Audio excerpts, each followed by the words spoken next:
আজকে পয়লা বৈশাখ। কেমন আছেন সবাই? আর পয়লা বৈশাখ মানেই তো বাঙালির হচ্ছে যে আজকের দিনে সবাই চাই পান্তা ভাত, ইলিশ মাছ, আলু ভর্তা, পেঁয়াজ, কাঁচামরিচ। তো আর আমাদের এলাকার একটা খাবার আছে যেটা হচ্ছে ভাত ছানা দিয়ে ভাত খায়। এটা হচ্ছে ভাত ছানা, অনেকেই হয়তো জানে। কমেন্টসে যারা ভাত ছানা খেয়েছে তারা অবশ্যই জানাবেন।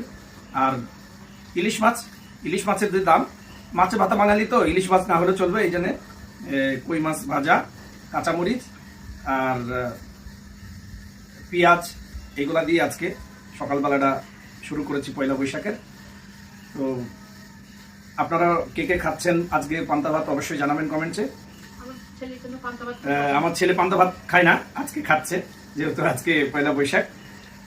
তো সবাই ভালো থাকবেন, সবাইকে নববর্ষের শুভেচ্ছা, শুভ নববর্ষ। আলো কাটুক সবার আজকের দিনটা, এই কামনায়। ভালো থাকবেন সবাই।